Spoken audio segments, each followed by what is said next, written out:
بسم اللہ الرحمن الرحیم۔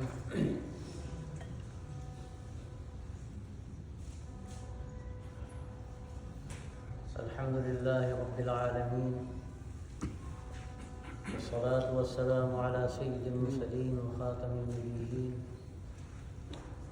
سیدنا و نبینا و مولانا محمد وعلی آلہ وصحبہ اجمعین وعلى من تبعهم بإحسان ودعا بدعوتهم إلى يوم الدين، أما بعد، فأعوذ بالله من الشيطان الرجيم. ومن أحسن قولا ممن دعا إلى الله وعمل صالحا فقال إنني من المسلمين. ولا تستوي الحسنة ولا السيئة، ادفع بالتي هي أحسن فإذا الذي بينك وبينه عداوة كأنه ولي حميم. وما يلقاها إلا الذين صبروا وما يلقاها إلا ذو حظ عظيم. صدق اللہ العظیم. محترم حضرات، میں سب سے پہلے اللہ کا شکر ادا کرتا ہوں کہ اس نے آپ کو اور ہم کو یہاں جمع کیا، اور میں اپنے فاضل دوست مولانا طارق رشید صاحب کا بھی شکریہ ادا کرتا ہوں کہ انہوں نے یہ موقع فراہم کیا.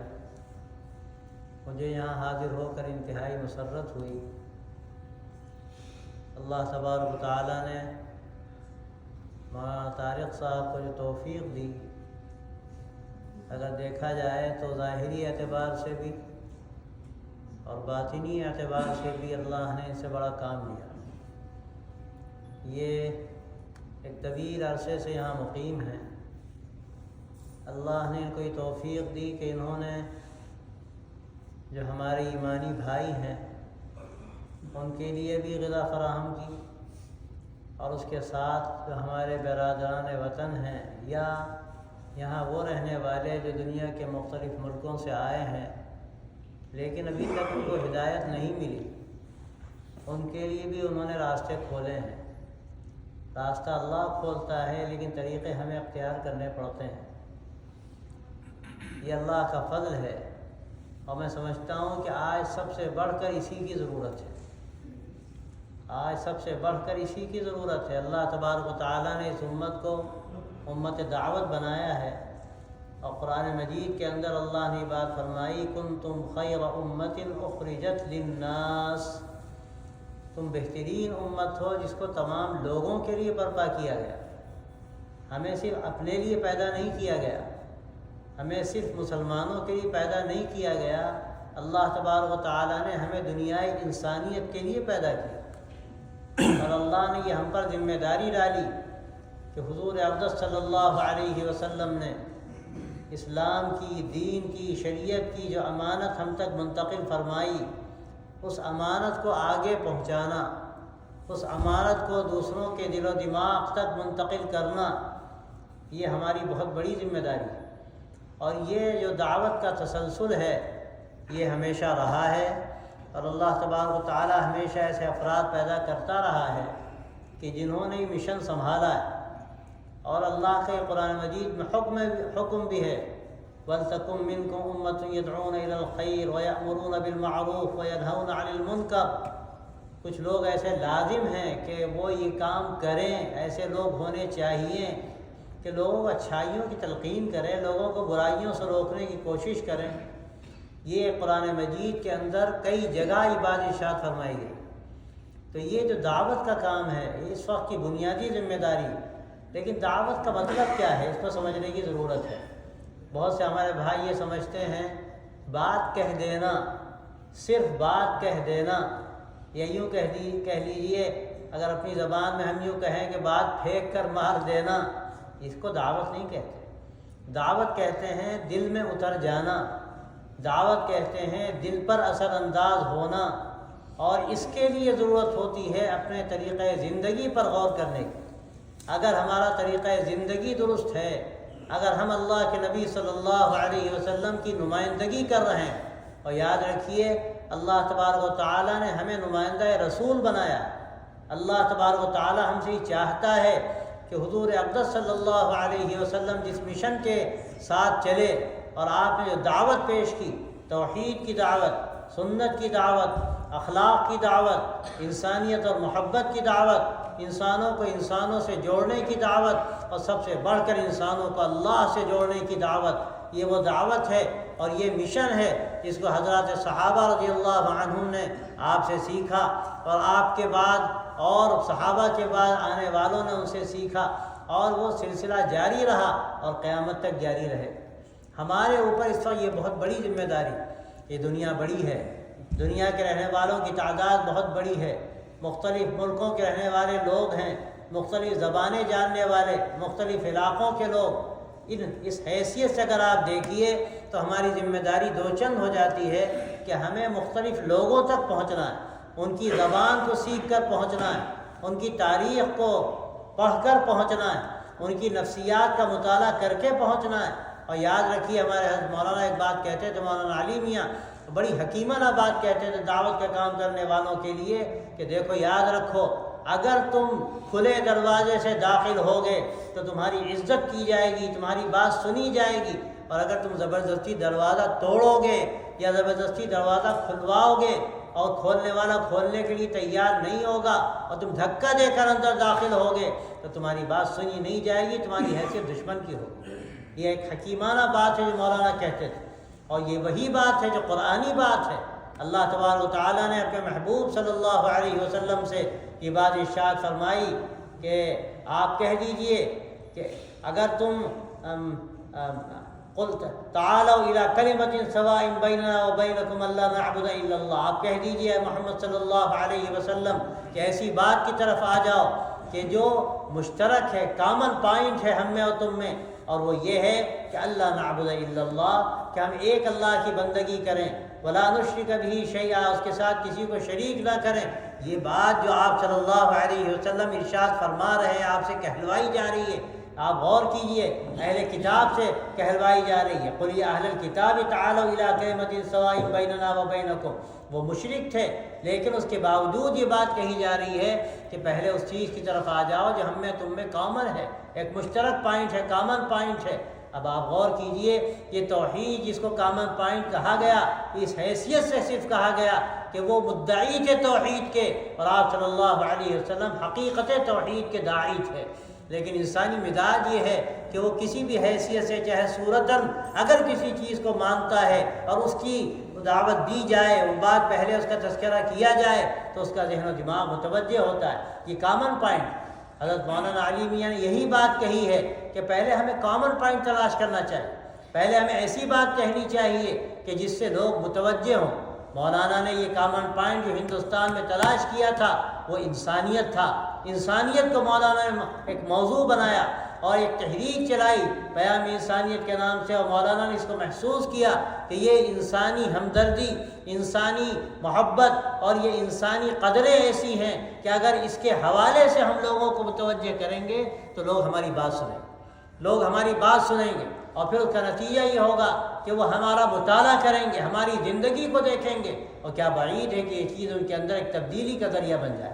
آپ پوری تاریخ اٹھا کر دیکھیے، اللہ کے رسول صلی اللہ علیہ وسلم کو دیکھ کر جتنی بڑی تعداد میں لوگ اسلام میں داخل ہوئے، یا قرآن مجید کا مطالعہ کر کے اس کو پڑھ کے جتنی بڑی تعداد میں لوگ اسلام میں داخل ہوئے، بنیادی طور پر یہی چیز ہمارے سامنے ہے۔ ابھی صحابہ کی زندگی ان کے سامنے آئی، اور صحابہ کے بعد پھر بڑے بڑے اولیاء اللہ پیدا ہوئے، دعات پیدا ہوئے، مصلحین پیدا ہوئے، جن کی اخلاقی زندگی نے ایسا اثر ڈالا کہ بعض مرتبہ پورے کے پورے ملک ان کے اس اخلاقی اثر سے اسلام کی گرویدہ ہو گئے۔ تاریخ میں مثالیں ہیں اس کی۔ آپ ہندوستان میں دیکھیے، محمد ابن قاسم جب وہاں گئے، ہندوستان کو انہوں نے فتح کیا، وہ فاتح تھے، وہ کوئی مصلح نہیں تھے، وہ کوئی بڑے اللہ کے ولی اگر میں کہوں اس حیثیت سے ان کا نام نہیں جانا جاتا، لیکن اسلامی اخلاق ایسی چیز ہے کہ وہاں جانے کے بعد انہوں نے جب اسلامی اخلاق کا نمونہ پیش کیا اس کے ایسے اثرات پڑے وہاں کے لوگوں پر کہ جب ان کو آنا پڑا، اور یہ ایک تاریخ کا المیہ ہے کہ وہاں نہیں ٹھہر سکے، وہ جب نکلنے لگے تو وہاں کے بڑے بڑے ہندو، بڑے بڑے پنڈت اور بڑے بڑے وہ لوگ کہ ہو سکتا ہے وہ ان کے دشمن ہوتے، ایک فاتح کا لوگ دشمن ہوتے، لیکن ان کے جاتے وقت لوگ رو رہے تھے اور ان سے کہتے تھے کہ آپ سے ہمیں بہت کچھ ملا، آپ یہاں سے جا رہے ہیں تو یہ ہمارے لیے بہت بڑا خسارہ ہے، آپ نے ہمیں محبت دی، آپ نے ہمیں انسانیت کا سبق دیا، آپ نے ہمیں زندگی کا وہ راستہ بتایا جس سے ہم بالکل ناواقف تھے۔ تو میرے دوستو اس کی مثالیں ہیں۔ حضرت خواجہ معین الدین چشتی اجمیری رحمۃ اللہ علیہ کا واقعہ میں نے عرض کیا کہ ہندوستان جب وہ تشریف لے جا رہے تھے تو شہاب الدین غوری حملہ کر کے اور ناکام ہو کر واپس جا رہا تھا۔ اس نے خواجہ صاحب کو دیکھا تو بولا حضرت کہاں جا رہے ہیں؟ حضرت نے کہا ہندوستان جا رہا ہوں۔ تو اس نے کہا کہ حضرت زمین بڑی سنگلاخ، میں کئی مرتبہ گیا لیکن مجھے کامیابی حاصل نہیں ہوئی۔ تو حضرت نے عجیب جملہ فرمایا کہ تم جسموں کو فتح کرنے جاتے تھے اور میں دلوں کو فتح کرنے جا رہا ہوں۔ اور پھر تاریخ سے یہ بات ثابت ہوتی ہے کہ لاکھوں لاکھ لوگ ان کے ذریعے سے ان کے اخلاق کو دیکھ کر، ان کے ایمان کو دیکھ کر حلقہ بگوش اسلام۔ تو میرے دوستو، میرے بھائیو، یہ اصل دعوت کا مشن ہے۔ اور میں نے آپ کے سامنے جو آیت پڑھی اس میں اللہ تبارک و تعالیٰ نے یہی بات ارشاد فرمائی، وَمَنْ أَحْسَنُ قَوْلًا مِّمَّنْ دَعَا إِلَى اللَّهِ وَعَمِلَ صَالِحًا وَقَالَ إِنَّنِي مِنَ الْمُسْلِمِينَ۔ اس سے بہتر کون ہوگا جو ایک اللہ کی طرف بلائے، اچھے کام کرے، وَقَالَ إِنَّنِي مِنَ الْمُسْلِمِينَ، اور کہے کہ ہم مسلمانوں میں سے، کہے کہ ہم مسلمانوں میں سے ہیں۔ کیا مطلب ہے اس کا؟ میں آپ سے صاف کہتا ہوں، آپ علماء بھی ہیں، جاننے والے ہیں کہ قالا کا لفظ یہاں زبان سے کہنے کے لیے نہیں ہے، قالا کا لفظ یہاں زبان حال سے کہنے کے لیے۔ زندگی بولے، زندگی بولے کہ یہ مسلمان، اخلاق بولے کہ یہ مسلمان، اس کی نگاہیں الگ، اس کے ہاتھ پاؤں کا جو طریقہ ہے وہ الگ، اس کا زندگی کا نظام الگ۔ یہ ہماری اخلاقی زندگی ایسی اثر انداز ہو، ایسی وہ گویا کہ لوگوں پر اثر ڈالے اور وہ بولتی ہو کہ یہ مسلمان۔ اور یہی بات قرآن مجید میں کہی گئی کہ اے ایمان والو، اگر تم اللہ کا ڈر پیدا کرو تو اللہ تمہیں شان امتیازی عطا فرمائے۔ اللہ شان امتیازی جو عطا کرے گا وہ کس طرح عطا کرے گا؟ جب ہم نمائندہ بنیں گے اللہ کے نبی صلی اللہ علیہ وسلم کا۔ میں صاف کہتا ہوں، یہ نمائندگی صرف عقیدے کی نہیں، یہ نمائندگی صرف عبادتوں کی نہیں، یہ نمائندگی ایک پوری زندگی کی نمائندگی، اخلاق کی نمائندگی، سیرت طیبہ کی نمائندگی۔ اور جو قرآن مجید میں بات اللہ کے نبی صلی اللہ علیہ وسلم کے بارے میں کہی گئی، قُلْ إِن كُنتُمْ تُحِبُّونَ اللَّهَ فَاتَّبِعُونِي يُحْبِبْكُمُ اللَّهُ۔ اگر تمہیں اللہ سے محبت ہے، آپ سے کہلوایا جا رہا ہے، آپ کہہ دیجئے میری راہ چلو، میرے راستے پر آ جاؤ، اللہ تمہیں محبوب بنا لیں گے۔ میرے راستے پر آ جاؤ، اس کا مطلب کیا ہے؟ اس کا مطلب صرف یہ نہیں ہے کہ ہم نمازوں کی سنتوں کا اہتمام تنہا کر لیں، یا وضو کی سنتوں کا اہتمام کر لیں، عبادتوں کی سنتوں کا اہتمام کر لیں۔ یقیناً یہ سنتوں کا اہتمام ہمارے لیے بنیادی حیثیت رکھتا ہے، لیکن اس کے ساتھ سیرت طیبہ کے جو واقعات ہیں، جو آپ کی اخلاقی زندگی ہے، آپ کا دشمنوں کے ساتھ سلوک ہے، آپ کا غیروں کے ساتھ برتاؤ ہے، وہ سارے نمونے ہیں جو ہمارے لیے سنت کا درجہ رکھتے ہیں۔ آج افسوس کی بات یہ ہے کہ ہم نے سنتوں کو بھی خانوں میں بانٹا ہے۔ ہم سمجھتے ہیں وضو کی سنت ہے، نماز کی سنت ہے، روزے کی سنت، حج کی سنت ہے، عبادتوں کی سنت، لیکن کیا ہم کو معلوم ہے کہ اخلاق کی سنت کیا ہے؟ آپ کا اپنے گھر والوں کے ساتھ کیا طریقہ، آپ کا غیروں کے ساتھ کیا طریقہ تھا؟ آج ہم مسلمانوں کا حال یہ ہے، ہماری معاشرتی زندگی آج کرپٹ ہو رہی ہے۔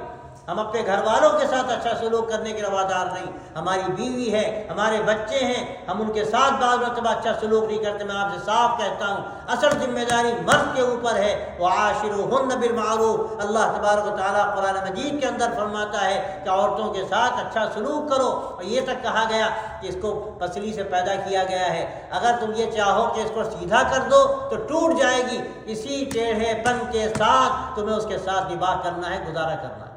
آج ہمارے گھروں کا ماحول بہت ہی تیزی کے ساتھ غلط رخ کی طرف جا رہا ہے، علیحدگیاں ہو رہی ہیں، اور صرف اس کا سبب میں سمجھتا ہوں یہ ہے کہ ہم اپنی ذمہ داری کو محسوس نہیں کرتے۔ اللہ کے نبی صلی اللہ علیہ وسلم کا جو مبارک طریقہ ہے آج وہ ہمارے سامنے نہیں ہے۔ حضرت عائشہ صدیقہ رضی اللہ عنہا فرماتی ہیں کہ آپ صلی اللہ علیہ وسلم ہم سے باتیں کرتے تھے، محبت کی باتیں کرتے تھے، ہم سے کھیل کرتے تھے، یہاں تک ہوا کہ حبشی آئے اور کھیل دکھا رہے تھے مسجد نبوی کے صحن میں کنارے کہیں پر۔ حضرت عائشہ چھوٹی تھی، وہ دیکھنا چاہتی تھی، آپ صلی اللہ علیہ وسلم آ کر کھڑے ہوئے اور وہ آپ کے پردے میں کھڑے ہو کر آپ کے سر مبارک اور کاندھے کے درمیان سے دیکھتی رہیں، اور اتنی دیر تک دیکھتی رہیں کہ جب تک انہوں نے نہیں کہا اس وقت تک آپ صلی اللہ علیہ وسلم نہیں ہٹے۔ کوئی بڑا عالم ہوتا، کوئی بڑا شیخ ہوتا تو کہتا میاں ہمیں بہت کام ہے، ہمیں فرصت نہیں ہے، تم نے کہاں میں ڈال دیا۔ یہ ہمارے سامنے نمونہ ہے، ازواج مطہرات کے ساتھ نمونہ، آپ کی صاحبزادیوں کے ساتھ نمونہ، آپ کے گھر والوں کے ساتھ نمونہ۔ حدیث میں آتا ہے خیرکم خیرکم لأہلہ وانا خیرکم لأہلی، تم میں سب سے بہتر وہ ہے جو اپنے گھر والوں کے ساتھ بہتر ہو، اور میں اپنے گھر والوں کے ساتھ سب سے زیادہ بہتر ہوں، لیکن پورے توازن کے ساتھ۔ حدیث میں آتا ہے حضرت عائشہ فرماتی ہے کہ میں بیٹھی ہوتی، آپ باتیں کر رہے ہوتے، اذان ہوتی، آپ اس طرح اٹھ کر چلے جاتے جیسے آپ ہم کو پہچانتے ہی نہیں۔ یہ نمونہ ہے توازن کے ساتھ۔ آج ہماری زندگی کے اندر جو ناہمواریاں ہیں میرے دوستوں، میں سمجھتا ہوں یہ صرف اس لیے کہ ہم اللہ کے نبی صلی اللہ علیہ وسلم کی جو مبارک سیرت ہے اس کو سمجھنے کی کوشش نہیں کی۔ میں آپ سے کہنا چاہتا ہوں اپنی ہمیں سماجی زندگی کو دیکھنے کی بہت ضرورت، اپنے اخلاقی زندگی کو دیکھنے کی بہت ضرورت۔ آپ صلی اللہ علیہ وسلم نے اپنے دشمنوں کے ساتھ کیا سلوک کیا؟ آخری مثالیں ہمارے سامنے ہیں کہ جو غزوہ ذات الرقاع کے موقع پر آپ کو شہید کرنے کے لیے جو شخص آیا اور پھر آپ صلی اللہ علیہ وسلم کے ہاتھ میں تلوار آ گئی اور اس نے کہا اب کیا ہوگا؟ اس نے کہا آپ تو بڑے کریم ہیں، بڑے رحیم ہیں۔ آپ نے فرمایا ٹھیک ہے، کلمہ پڑھتے ہو؟ اس نے کہا نہیں، کلمہ تو میں نہیں پڑھ سکتا۔ آپ نے فرمایا چلے جاؤ، اور چپکے سے تیزی کے ساتھ چلے جاؤ۔ آپ غور کیجئے، اسلام کیا جبر کا مذہب ہے؟ لا اکراہ فی الدین، اسلام میں کوئی زور زبردستی نہیں۔ ہاں بات کہہ دو، بات پہنچا دو، ہدایت اللہ کے اختیار میں ہے، جس کو چاہے گا ہدایت دے گا، لیکن اخلاق کی بلندی دیکھیے کہ جو شہید کرنے کے لیے آیا آپ نے اس کو بھی بخش دیا، اس کو معاف کر دیا۔ اور فتح مکہ کی تو آخری مثال، فتح مکہ کی مثال آخری مثال ہے کہ جب مکہ فتح ہوا اور آپ حرم شریف میں تشریف لے گئے، جم غفیر مشرکین مکہ کا موجود تھا، تو آپ صلی اللہ علیہ وسلم نے بجائے اس کے کہ 10,000 کا جو مسلح لشکر تھا آپ حکم دیتے سب کے سر تن سے جدا کر دیے جاتے، سب کے سر تن سے جدا کر دیے جاتے کہ یہ دشمن صحابہ، یہ دشمن رسول، یہ قاتلین صحابہ، یہ حضور کو شہید کرنے کے ارادے کرنے والے، ان کو سب کو یہاں سے صاف کرو، ختم کر دو۔ لیکن آپ صلی اللہ علیہ وسلم نے کیا فرمایا؟ لا تثریب علیکم اليوم یغفر اللہ لکم، جاؤ تم پر کوئی دار و گیر نہیں، اللہ تمہیں معاف کرے۔ اس کا نتیجہ کیا نکلا؟ پوری کی پوری قوم اسلام میں داخل ہو گئی، یدخلون فی دین اللہ افواجا۔ یہ اخلاق کا نتیجہ ہے میرے بھائیو، ہمیں اس پر غور کرنے کی ضرورت ہے، ہمیں اپنے اندر کی زندگی کو بھی دیکھنے کی ضرورت ہے، اپنی باہر کی زندگی کو بھی دیکھنے کی ضرورت ہے۔ اور میں آپ سے کہتا ہوں، خاص طور سے امریکہ کے رہنے والے جو مسلمان ہیں، جو مختلف ملکوں سے یہاں پر آئے ہوئے ہیں، ان کی میں سمجھتا ہوں سب سے بڑی ذمہ داری ہے۔ آپ ہو سکتا ہے سوچتے ہوں کہ بھائی یہ کام تو ہندوستانی مسلمانوں کا تھا، وہاں کے علماء کا تھا، اور یہ کام تو حجاز مقدس کا تھا اور وہاں کے علماء کا تھا اور مصر و شام کا تھا، جہاں بڑے بڑے علماء پیدا ہوئے۔ میں پہلے بھی کہتا چلا آیا اور آپ سے بھی کہتا ہوں کہ یہ کسی کی جاگیر نہیں، اللہ کا نظام ہے۔ اللہ جس کو چاہے کھڑا کر دے۔ اللہ نے تاتاریوں کھڑا کر دیا اور ان کے ذریعے سے اللہ نے کتنا بڑا کام لیا۔ یہاں اس ملک میں جس کو سب سے بڑا دشمن سمجھا جاتا ہے، میں سمجھتا ہوں کہ اللہ کے شاید کچھ اور فیصلہ ہو، اور یہ ملک کیا بعید ہے کہ اسلام کا پاسبان بن جائے۔ دیکھیں، اس میں سب سے بڑی ذمہ داری ہماری اور آپ کی ہے، یہاں آنے والوں کی اور رہنے والوں کی ہے۔ ہم کون سا نمونہ پیش کرتے ہیں؟ ہم کون سا نمونہ پیش کرتے ہیں؟ اپنی زندگی ہم کیسی گزارتے ہیں؟ اگر ہماری سماجی زندگی کرپٹ ہوتی ہے، ہم اپنے گھروں کا مزاج نہیں بنا پاتے، ہم دوسروں کو کیا تعلیم دیں گے اگر وہ ہمارے گھروں میں ہم کو آ کر دیکھیں؟ میرے دوستوں، اور اس کے ساتھ ہم بازاروں میں ہیں، ہم سڑکوں پر ہیں، ہم کاروبار و بزنس میں ہیں، ہمارے پاس موقع ہے ہم دوسروں کے ساتھ سلوک کریں، ہم دوسروں کے ساتھ اچھا برتاؤ کریں۔ اس کا نتیجہ یہ ہوتا ہے کہ اسلام کے بارے میں ایک اچھا نمونہ لوگوں کے سامنے جاتا ہے۔ حضرت مولانا علی میاں کا واقعہ میں نے سنایا۔ حضرت عبداللہ کاپودروی رحمۃ اللہ علیہ بڑے عالم گجرات کے تھے، راستے میں سفر ہو رہا تھا، سہارنپور جا رہے تھے، ایک کوپے میں جس میں 4 سیٹیں تھیں، 2 سیٹیں مولانا کی اور عبداللہ صاحب کی، ایک نیچے کی مولانا کی، اوپر کی عبداللہ صاحب کی، اور 2 سیٹیں ہندوؤں کی تھیں۔ دونوں بڑے پڑھے لکھے تھے، اسمبلی کے ممبر بھی تھے اور نوجوان تھے۔ رات کا وقت ہوا، ایک بوڑھی خاتون آئی اور کہنے لگی میری بغل میں سیٹ ہے لیکن اوپر کی ہے، نیچے دونوں سینئر سٹیزن ہیں، میں ریکویسٹ نہیں کر سکتی، اگر آپ میں کوئی سیٹ دے دے تو میں سو جاؤں گی ورنہ میں بیٹھی رہوں گی رات بھر، اوپر سے جا نہیں سکتی۔ وہ دونوں نوجوان کھڑے رہے، اس ہندو عورت جس کے تلک لگا ہوا تھا مایوس ہو کر جانے لگی تو مولانا نے کہا بہن فکر نہ کرو، یہ میری نیچے کی سیٹ ہے، تم یہاں کر سو جانا۔ اس کو عجیب لگا، ایک مسلمان ادھیڑ عمر کا پیشکش کر رہا ہے، باقی ہندو بیٹھے ہوئے ہیں۔ وہ شکریہ ادا کر کے چلی گئی، ایک گویا کہ ایک پیغام اللہ نے اس کے دل میں ڈال دیا۔ اس کے بعد یہ ہوا کہ جب وہ چلی گئی تو عبداللہ صاحب نے کہا کہ حضرت آپ نے تو غضب کیا، مولانا کو سب گاؤٹ کی تکلیف تھی گھٹنے میں۔ وہ عبداللہ صاحب نے کہا کہ آپ اوپر کیسے چڑھیں گے، آپ نے تو سیٹ اپنی نیچے کی دے دی۔ تو عجیب جملہ مولانا نے کہا کہ مولی عبداللہ، اسلام کا اخلاقی نظام پیش کرنے کا موقع بار بار نہیں ملتا، اگر موقع ملے چاہے مشقت اٹھانی پڑے لیکن اس کو ہاتھ سے جانا نہیں دینا چاہیے۔ تو یہ طریقہ ہے ہمارا، اور یہ ہمارا کیا طریقہ ہے؟ سچی بات تو یہ ہے کہ اللہ کے رسول صلی اللہ علیہ وسلم کا دیا ہوا طریقہ، کہ آپ صلی اللہ علیہ وسلم کس درجے اخلاق کا مظاہرہ فرمایا، اس کی مثالیں ایک نہیں۔ اور پھر آپ یہ نہ سمجھیے کہ حضور صلی اللہ علیہ وسلم کا وہ نمونہ تھا، وہ نمونہ آپ نے جو پیش کیا صحابہ نے جذب کر لیا، صحابہ نے ایسا جذب کیا، ان کی بھی اخلاقی زندگی اتنی بلند ہو گئی، ان کا حال یہ تھا کہ بات بات پر جھگڑنے والے، کبھی گھوڑا آگے بڑھانے پہ جھگڑا اور کبھی پانی پینے پلانے پہ جھگڑا، یوں ہی ہوتی رہتی تھی تکرار ان میں، اور یوں ہی چلتی رہتی تھی تلوار ان میں، جن کا حال یہ تھا۔ اس کے بعد حالت یہ ہو گئی کہ جہاں کر دیا گرم گرما گئے وہ، اور جہاں کر دیا نرم نرما گئے وہ۔ ان کے واقعات ہیں، اور میں مثال دیتا ہوں صلح حدیبیہ کی۔ صلح حدیبیہ میں جب صلح کی آپ صلی اللہ علیہ وسلم نے، کس قدر دب کر صلح، کلیجے منہ کو آ گئے۔ حضرت عمر جیسا آدمی کہتا تھا کہ ہم حق پر نہیں ہیں، کیا ہم مقابلہ نہیں کر سکتے، لیکن اللہ کا حکم تھا کہ اس وقت صلح کرنی ہے، اور جب صلح ہو گئی، تاریخ کا یہ عجیب غریب واقعہ ہے، آپ نکلے وہاں سے تو سورہ فتح نازل ہوئی، انا فتحنا لک فتحا مبینا، ہم نے آپ کو فتح مبین عطا فرما دی۔ لوگوں کو سمجھ میں نہیں آتا تھا کہ یہ کون سی فتح مبین ہے، ہم نے تو دب کر صلح کی، ہم یہاں ناکام پھر رہے ہیں، ہم عمرہ کرنے آئے تھے، ہمیں عمرہ نہیں کرنے دیا گیا، ہم مدینے واپس جا رہے ہیں، اور کہا جا رہا ہے کہ ہم نے فتح مبین عطا کی۔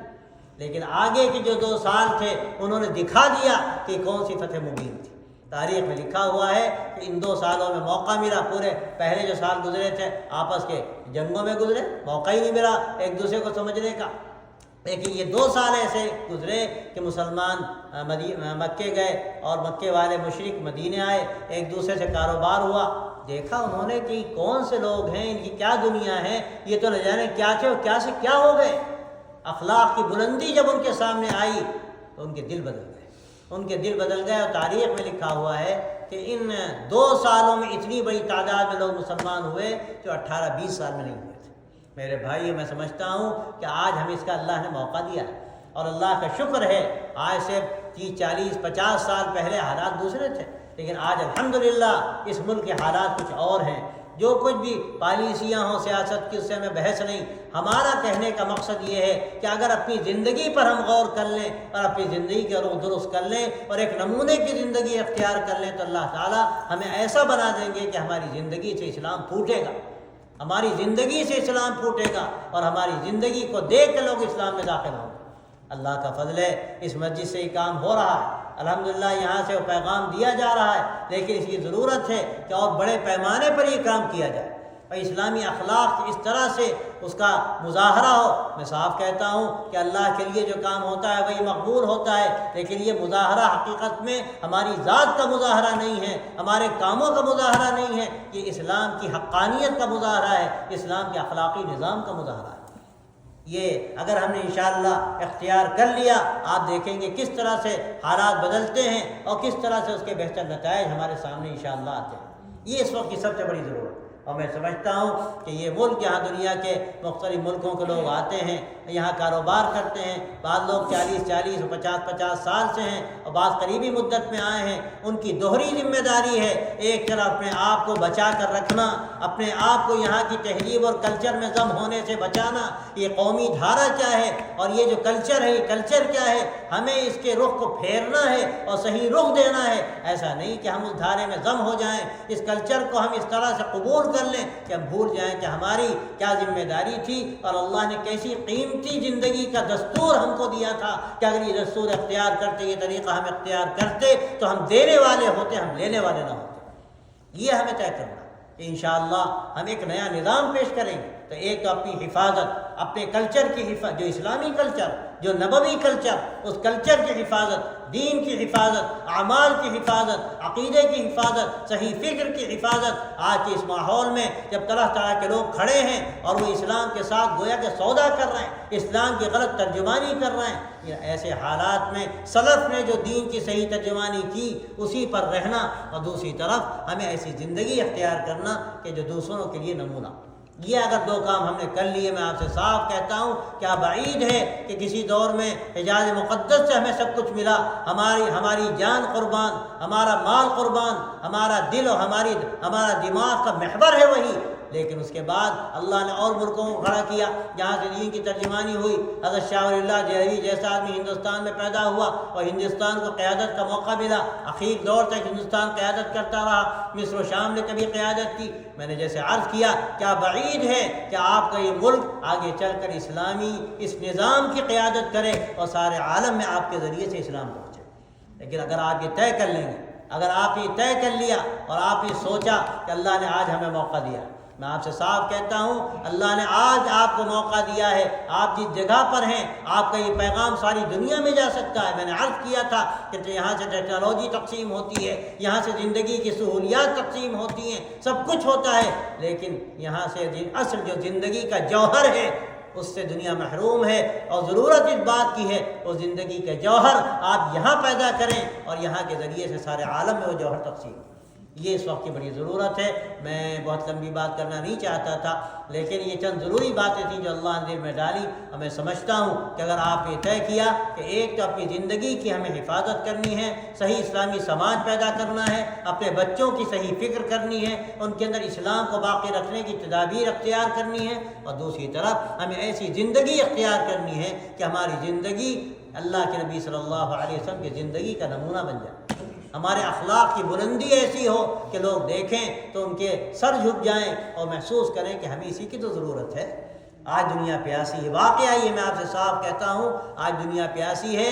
آپ نمونہ پیش کر کے دیکھیے، پھر آپ اس کے نتائج محسوس کریں گے کہ لوگ کس طرح آپ کے پاس آئیں گے اور یہ ضرورت جو ان کی ہے وہ کس طرح آپ پوری کر سکتے ہیں۔ لیکن جب ہوگا کہ جب کتابوں میں بند جو ایک نظام حیات ہے، جو زندگی کا ایک دستور ہے جو اللہ کے نبی صلی اللہ علیہ وسلم نے دیا، اس میں عقائد بھی ہیں، عبادتیں بھی ہیں، معاملات بھی ہیں، اخلاق بھی ہیں، آپس کے روابط بھی ہیں، سب کچھ ہمیں بتا دیا گیا۔